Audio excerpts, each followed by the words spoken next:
कहानी की शुरुआत होती है आज से कई साल फ्यूचर में और अब अमेरिका के ऊपर एक मीडिया कंपनी राज कर रही है जिसका नाम है नेटवर्क। ज्यादातर लोग गरीब हैं जो कि छोटी मोटी बीमारियों का इलाज तक नहीं करवा सकते, इसलिए नेटवर्क उनका ध्यान भटकाने के लिए कई तरह के गेम शोज करवाता है। सबसे फेमस शो का नाम है द रनिंग मैन। इस शो में प्लेयर्स को 30 दिन तक जिंदा रहना होता है, जबकि बहुत से शिकारी उनकी जान के पीछे पड़े हैं। अगर कोई जीत गया तो उसे $1 बिलियन मिलेंगे, लेकिन आज तक कोई भी इस गेम के आखिर तक नहीं पहुंचा। इसके बाद हम बेन नाम के एक आदमी को देखते हैं जिसकी अभी अभी नौकरी गई है। वो वर्कर्स की एक यूनियन बनाने के सपोर्ट में था, इसीलिए उसका नाम ब्लैकलिस्ट में डाल दिया गया और अब कोई भी उसे काम नहीं देता। उसकी बेटी कैथी बीमार है और बेन को उसकी दवाई के लिए पैसे चाहिए। घर पर उसकी पत्नी शीला थोड़ा लेट आई और बताया कि वो बार में एक और शिफ्ट करेगी ताकि उन्हें ज्यादा पैसे मिले। बेन को ये बात कुछ ठीक नहीं लगी क्योंकि वहाँ पर अजीबोगरीब लोग होते हैं। बेन ने कहा कि तुम परेशान मत हो, मैं खुद गेम शो में जाकर पैसे जीत कर लाऊंगा।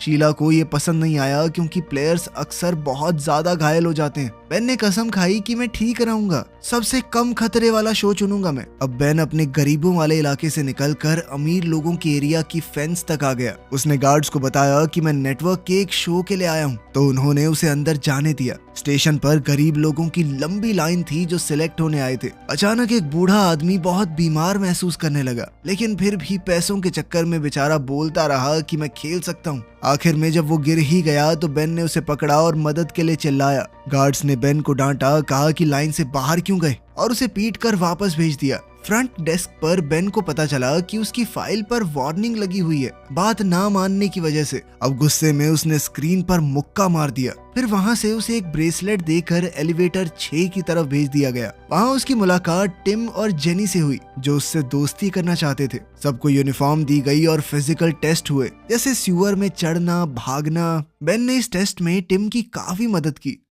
ब्रेक के दौरान एक गार्ड बेन को सजा देने आया, लेकिन बेन ने बिना डरे उसका हमला रोक दिया। बाद में कई तरह के और भी टेस्ट हुए। बेन के हर एक जवाब में काफी एटीट्यूड दिख रहा था। साइकोलॉजिस्ट ने कहा कि बेन सबसे ज्यादा गुस्से वाला प्लेयर है। जो लोग फाइनल राउंड तक गए उनको रंग बिरंगे जंप सूट मिले। बेन, टिम और जेनी को एक रेड जंप सूट मिला जिसके पीछे टारगेट बना हुआ है, मतलब कि उन्हें रनिंग मैन शो के लिए चुना गया है। इसके बाद बेन प्रोड्यूसर डैन से मिला और कहा कि वो कोई और गेम करना चाहता है। डैन ने उसे $1000 का बोनस दिया ताकि वो अपना मन बदले और कहा कि बाकी शोज में ज्यादा पैसा नहीं मिलता, रनिंग मैन में हर दिन जिंदा रहने पर पैसे मिलते हैं। वैसे भी तुम्हारा नाम ब्लैक लिस्ट में है तो तुम्हें नौकरी तो मिलेगी नहीं। अपने परिवार के बारे में सोचकर बेन ने कॉन्ट्रैक्ट साइन कर दिया। फिर बेन की मुलाकात फैमिली अलायंस के एजेंट से हुई। कॉन्ट्रैक्ट के हिसाब से नेटवर्क बेन के परिवार को सिक्योरिटी देगा। उन्हें सेफ हाउस में ले जाया गया और नकली नाम दिए गए। बेन गेम शुरू करने से पहले अपने परिवार से मिलना चाहता था,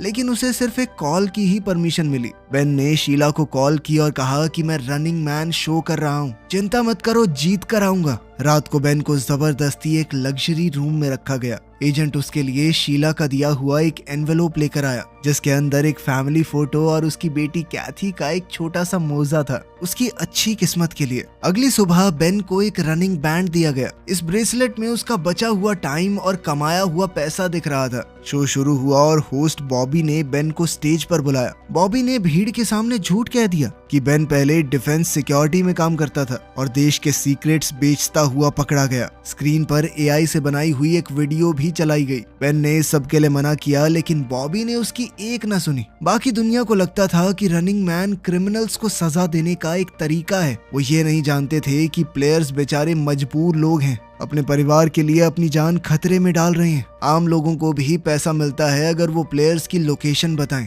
जब बॉबी ने बेन से उसके आखिरी शब्द पूछे तो बेन ने बॉबी और ऑडियंस दोनों की बेइज्जती की और कहा कि मैं जिंदा रहूंगा और इस बिल्डिंग को जला दूंगा। सभी प्लेयर्स को इंट्रोड्यूस करने के बाद बॉबी ने रूल्स बताए। सबको $1000 का एडवांस मिला और 12 घंटे का हेड स्टार्ट दिया गया, यानी 12 घंटे तक वो जहां जाकर छुपना चाहें छुप सकते हैं। कोई उनका शिकार करने नहीं आएगा। 5 शिकारियों को अगले दिन भेजा जाएगा। सभी प्लेयर्स को रोज कम से कम 10 मिनट का वीडियो रिकॉर्ड करना है। और फिर उस टेप को आधी रात से पहले डब्बे में डालना होगा। अगर टेप नहीं डाली तो पैसे बंद हो जाएंगे, लेकिन उनका शिकार चालू रहेगा। फिर तीनों प्लेयर्स को अलग अलग एलिवेटर से एक अंधेरे कमरे में भेजा गया। वहाँ बेन को कैमरा, थोड़े पैसे और नॉर्मल कपड़े मिले। बेन ने कपड़े बदले और बिल्डिंग से बाहर निकल गया। उसने जल्दी से एक टैक्सी ली। ड्राइवर ने उसे पहचान लिया और सेल्फी मांगी। बेन ने जब मना किया तो ड्राइवर गुस्सा हो गया। उसने कहा कि लोगों से अच्छा बर्ताव करो वरना तुम्हारी लोकेशन रिपोर्ट कर देंगे।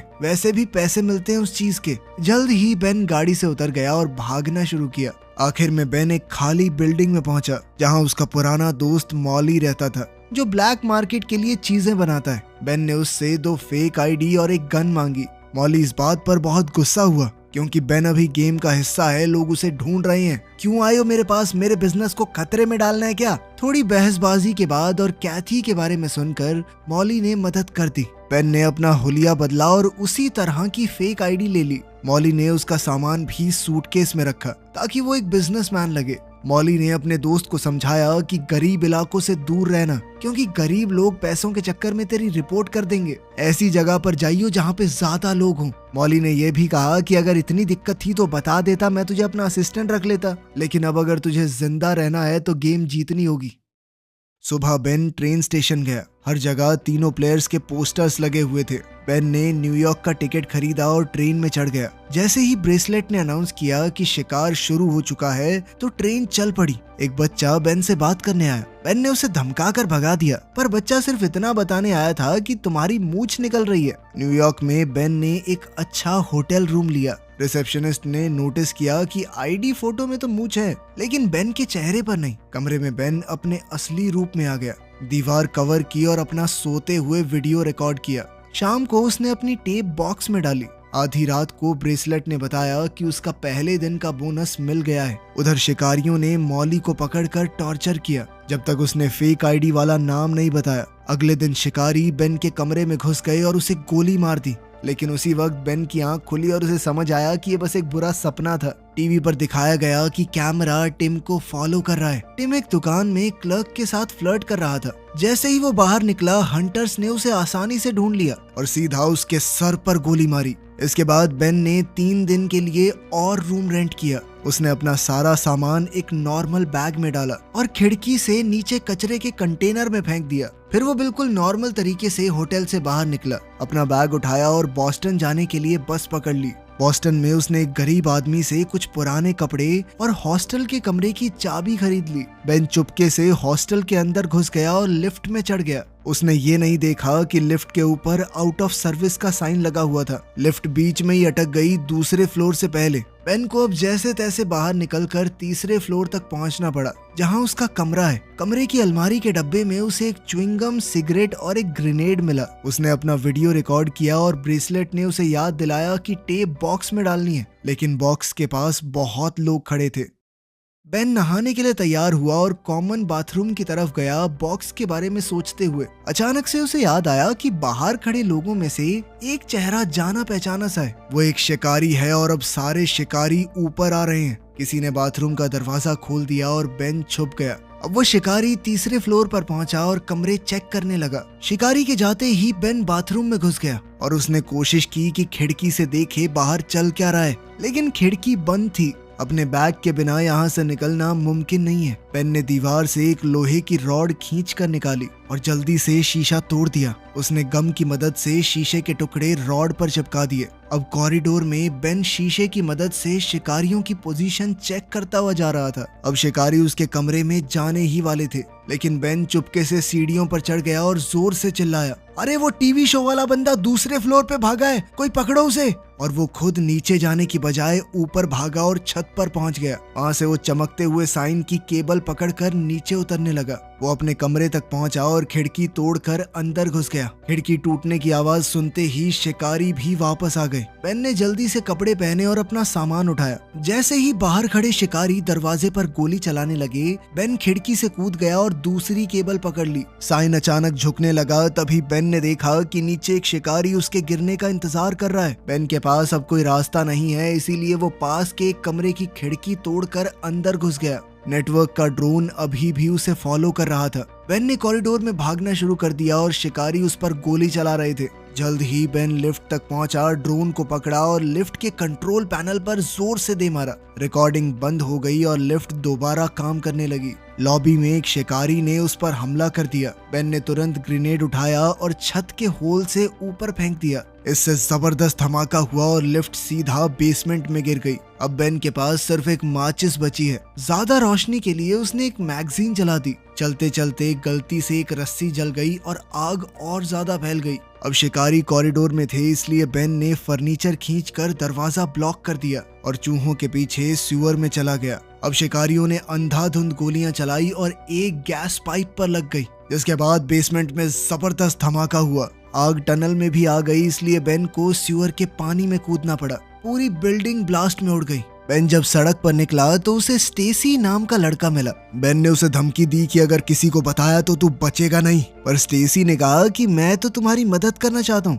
बेन ने ब्रेसलेट चेक किया तो उसे पता चला कि ब्लास्ट में बहुत सारे लोग मरे हैं, जिस वजह से उसे पैसा भी बहुत सारा मिला है।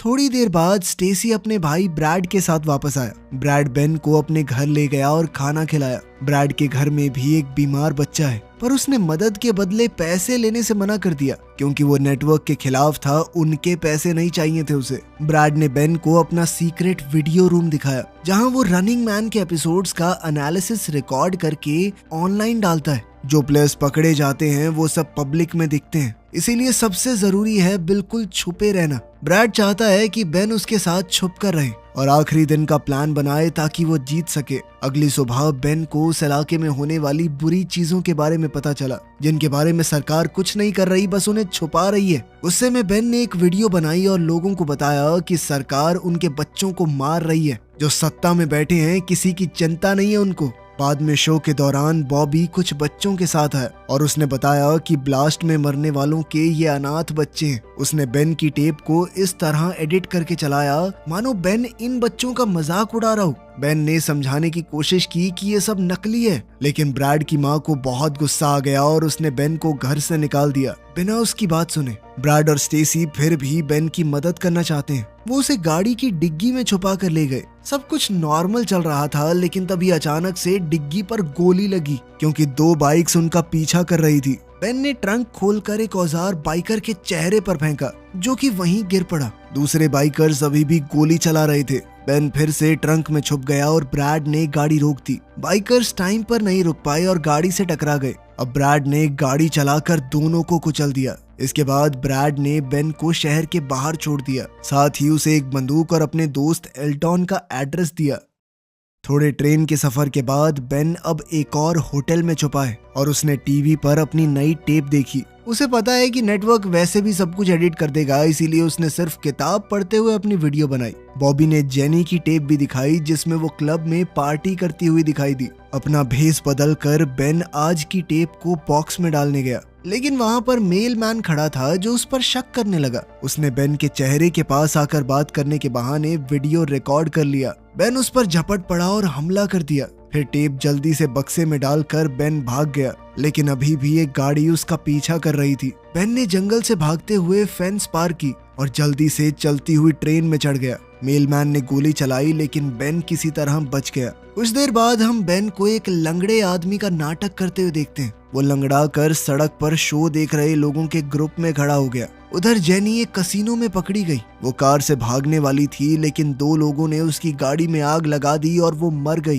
कुछ देर बाद बेन आखिरकार एल्टॉन से मिला। एल्टॉन अपनी माँ के साथ रहता है। उसने बताया कि माँ की दिमागी हालत ठीक नहीं है, इसीलिए उनके ऊपर ज्यादा ध्यान मत देना। एल्टॉन बेन को अपने खुफिया कमरे में ले गया, जहां उसने नेटवर्क के खिलाफ पैम्फलेट प्रिंट किए। उसके पापा पुलिस में थे, पर सिस्टम के खिलाफ बोलने पर उनके ही लोगों ने उन्हें मार दिया। तब से एल्टॉन भी एक बागी बन गया। उसने बेन को बताया कि पूरे देश के स्ट्रीट लैंप्स में स्कैनर्स लगे हुए हैं, जो डीएनए के छोटे से छोटे निशान को भी पहचान लेते हैं। इसलिए बेन को जमीन के नीचे छुपना चाहिए। उसके पिता ने कोल्ड वॉर के समय एक बंकर बनाया था, तो एल्टॉन चाहता है कि बेन वहां पर छुप जाए और गेम जीत ले। फिर जब तुम जीत कर सुर्खियां बटोरोगे तो अपने साथ हमारा रेबल न्यूज लेटर प्रिंट करना, ताकि लोगों तक हमारी बात पहुंच सके। बेन ने रात खुफिया कमरे में गुजारी और अपनी टेप रिकॉर्ड की। सुबह जब वो टेप डिलीवर करने गया तो एल्टॉन की माँ ने उसे देख लिया। उसने तुरंत बेन को पहचान लिया और रिपोर्ट करने की कोशिश की,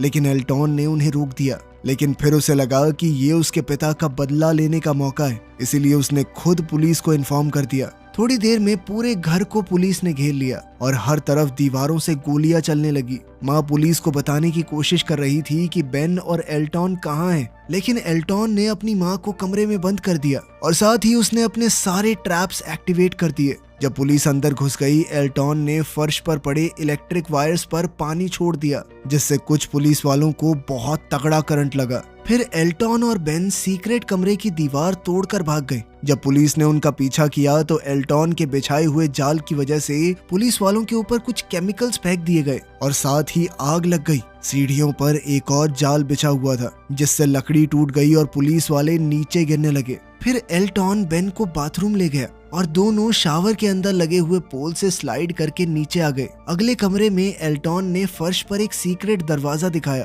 और दोनों जल्दी से एक टनल में नीचे उतरे, लेकिन वहाँ एक शिकारी पहले से मौजूद था और उसने एल्टॉन को चाकू मार दिया। फिर वो बेन पर हमला करने लगा। लड़ाई हुई और बेन के हाथ पर कट लग गया, लेकिन उसने दुश्मन से हथियार छीन लिया। एल्टॉन ने चाकू पकड़कर शिकारी के पैर पर वार किया, जिससे वो गिर पड़ा। तब शिकारी को डैन का कॉल आया, जो बेन से बात करना चाहता है। बेन ने पूछा कि तुम्हारे पास इतनी टेक्नोलॉजी है तो पूरा शो फेक क्यों नहीं कर देते। डैन ने बताया कि तुझे क्या लगता है, हमने कोशिश नहीं की, लेकिन कंप्यूटर से बने लोग असली लोगों जितने एंटरटेनिंग नहीं होते, उनकी अलग अलग पर्सनैलिटी नहीं होती। फिर डैन ने बेन से कहा कि शिकारी को मार दे ताकि ड्रोन उसे रिकॉर्ड करे और रेटिंग बढ़े। बेन ने इस बात से मना कर दिया और सीधा ड्रोन को ही गोली मार दी।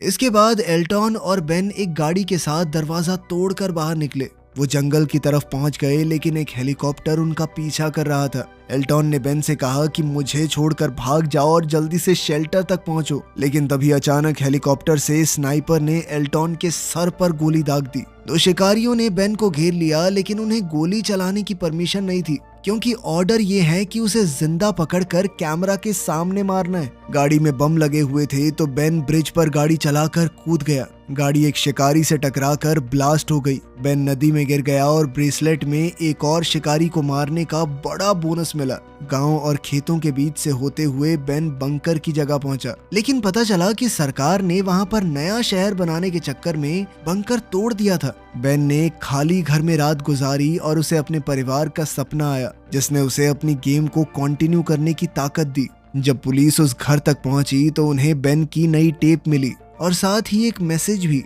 कि इसे मेल कर देना। सड़क पर बेन ने जो पहली गाड़ी देखी उसका शीशा तोड़कर वो अंदर घुस गया। उसने ड्राइविंग सीट पर बैठी एमिलिया नाम की लड़की को धमकी दी कि जल्दी से गाड़ी चलाओ। वहीं ड्रोन्स और पुलिस उनका पीछा कर रहे थे। बहुत सी गाड़ियों से बचने के बाद एमिलिया अचानक से उल्टे रोड पर मुड़ गई, जिससे वो थोड़ी देर के लिए बच गए। सफर के दौरान एमिलिया बेन को गालियां दे रही थी, एक नंबर के घटिया आदमी हो तुम। लेकिन फिर बेन ने उसे अपने परिवार की फोटो दिखाई और बताया कि कैसे नेटवर्क फेक वीडियोस का इस्तेमाल करता है हमारी सच्चाई छुपाने के लिए। अचानक से गाड़ी का एआई हैक हो गया और वो साइड में लग गई। दो शिकारी अपने ट्रक में बेन को पकड़ने के लिए आए, लेकिन एक ड्रोन ने उन पर फायरिंग की और उनका ट्रक भी ब्लास्ट हो गया। इसका मतलब था कि डैन बेन को जिंदा रखना चाहता है ताकि शो और ज्यादा दिलचस्प हो जाए। टीवी पर एक फेक वीडियो दिखाया गया जिसमें एमिलिया मदद के लिए चिल्ला रही है। अब एमिलिया बेन की बात समझ गई। दोनों आगे बढ़े और सड़क के किनारे लोग उनका सपोर्ट करते हुए दिखे। आखिर में उन्हें रोड ब्लॉक मिला जहां शिकारी लीडर खड़ा था। बहुत से ड्रोन्स रिकॉर्ड कर रहे थे तो बेन ने ऐसा नाटक किया कि मेरे पास बम है और वो नेशनल टीवी पर सभी सिविलियंस को मार देगा। उसने प्लेन और 2 पैराशूट मांगे और वहीं शिकारी को डील मान लेने का ऑर्डर मिला। एयरपोर्ट पर बेन ने एमिलिया से कहा कि तुम चाहो तो जा सकती हो, लेकिन एमिलिया ने मना कर दिया क्योंकि वो सच देख चुकी है। प्लेन में बेन ने शिकारियों के लीडर से मास्क हटाने को कहा। उसने एक बार को तो मना कर दिया, लेकिन जब डैन ने ऑर्डर दिए तो उसे मास्क हटाना पड़ा और कैमरा ने इवान के चेहरे को रिकॉर्ड किया। बेन समझ गया था कि ये पायलट्स भी आम तो नहीं होंगे, ये भी उसे मारना ही चाहते हैं। उसने कहा कि इस प्लेन को कनाडा ले चलो वरना उड़ा दूंगा इस प्लेन को। फ्लाइट के दौरान बेन ने इवान को बहुत सी बुरी भली चीजें कही कि तुम मासूम लोगों को मारते हो, शर्म नहीं आती तुम्हें। दोनों लड़ने वाले थे तभी एमिलिया बम के डर का ड्रामा करने लगी। तब स्क्रीन पर डैन आया और बताया कि प्लेन स्कैन हो चुका है, कोई बॉम्ब नहीं है, हमें पता है। अब इवान बेन पर गोली चलाने ही वाला था, लेकिन तभी पायलट्स ने उस पर बंदूक तान दी। डैन ने इवान को डांटा क्योंकि वो बेन को एक बढ़िया तरीके से मारना चाहता है। फिर डैन ने अकेले में बेन को एक डील दी, अगर बेन इवान और सभी पायलट्स को मार दे तो वो नया शिकारी बन सकता है और हर साल उसे करोड़ों रुपए मिलेंगे। लेकिन बेन ने मना कर दिया। तब डैन ने उसे एक वीडियो दिखाई जिसमें उसकी पत्नी शीला और बेटी कैथी को शिकारियों ने मार दिया था। ये देखकर बेन पागल सा हो गया। वो चीख पड़ा और गुस्से में लैपटॉप तोड़ दिया। एमिलिया ने अपनी स्क्रीन ऑन की और देखा कि बॉबी बेन के परिवार की क्लिप दिखा रहा है। वो बोल रहा था कि शिकारियों ने उससे चिढ़कर सारे रूल तोड़ दिए, उसके परिवार को मार दिया। अब पूरी ऑडियंस बेन के साथ थी। एक पायलट ने ये समझकर बंदूक उठाई, लेकिन बेन ने पहले ही उसे गोली मार दी और उसे शील्ड की तरह इस्तेमाल किया जब दूसरा पायलट उस पर गोलियां चला रहा था। लड़ाई छिड़ गई और अब बेन पागलों की तरह सबको मारने लगा। इस सब में प्लेन भी थोड़ा आउट ऑफ कंट्रोल हो गया और नीचे गिरने लगा। बहुत कोशिशों के बाद बेन ने बंदूक वापस ली और शिकारी के सर में गोली दाग दी। नेटवर्क वालों ने प्लेन का कंट्रोल भी अपने हाथ में ले लिया और वो फिर से सीधा उड़ने लगा। बाद में बेन ने इवान को ढूंढा जो एक हैच में छुपा हुआ था। उसने भी अचानक से हमला बोल दिया। दोबारा लड़ाई छिड़ गई। बेन ने गुस्से में इवान का सर एक शीशे पर दे मारा। इवान ने टूटे हुए शीशे का टुकड़ा लेकर बेन के पेट में मार दिया और बताया कि मैं भी पहले एक प्लेयर था, 29 दिन तक जिंदा रहा था, इसीलिए नेटवर्क ने मुझे डील दी कि शिकारी बन जाऊं। इवान ने बताया कि नेटवर्क जरूरत पड़ने पर तुम्हारे परिवार को टॉर्चर तक कर सकता है और जो भी फुटेज तुमने देखी है मुझे नहीं पता, वो सब नकली होगी। अब तक समझे नहीं हो क्या? अब इवान बेन को गोली मारने ही वाला था, तभी प्लेन अचानक से मुड़ गया, जिस वजह से गोली एक खिड़की में जा लगी और अब प्लेन तेजी से नीचे गिरने लगा। इवान ने फिर बेन को मारने की कोशिश की, लेकिन बेन समझ गया कि उसने पैराशूट चुरा लिया है। बेन ने हैंडल खींचा और पैराशूट खिड़की में अटक गया। इसी मौके का फायदा उठाकर बेन ने चाकू से इवान को मार दिया। इसके बाद बेन ने एमिलिया को एलियट का रिबेल न्यूज़लेटर से भरा हुआ बैग दिया और दरवाजा खोलकर उसे पैराशूट के साथ बाहर भेज दिया। ड्रोन ने एमिलिया का पीछा किया तो उसने ड्रोन को गाली दी और न्यूज़लेटर हवा में छोड़ दिए। टीवी पर डैन ने अनाउंस किया कि बेन नया शिकारी बन गया है। बेन ने कैमरा से बात की और ऑडियंस को बताया कि नेटवर्क सोसाइटी को कंट्रोल करता है, इसलिए असली जवाब ये होगा कि लोग देखना ही बंद कर दें और पावर में बैठे लोगों के खिलाफ लड़ाई छेड़ दो। तभी नेटवर्क ने सिग्नल काट दिया और डैन ने तुरंत एडिटिंग की जिसमें ऐसा लग रहा था कि बेन जानबूझकर प्लेन को लोगों के ऊपर गिराने वाला है। ऑडियंस ने देखा कि प्लेन स्टेशन के पास आया और अचानक आसमान में ब्लास्ट हो गया। कुछ समय बाद ब्रैड ने एपिसोड का एनालिसिस किया और बताया कि कहानी में बहुत सी गलतियां हैं, इसलिए जो दिखाया गया है वो सच नहीं होगा। लोग गुस्सा हो गए और प्लेन का ब्लैक बॉक्स निकाला, जिससे असली वीडियो ऑनलाइन लीक हो गई। बेन की स्पीच और एलियट के न्यूज़लेटर की वजह से सोसाइटी ने रेवोल्यूशन को सपोर्ट किया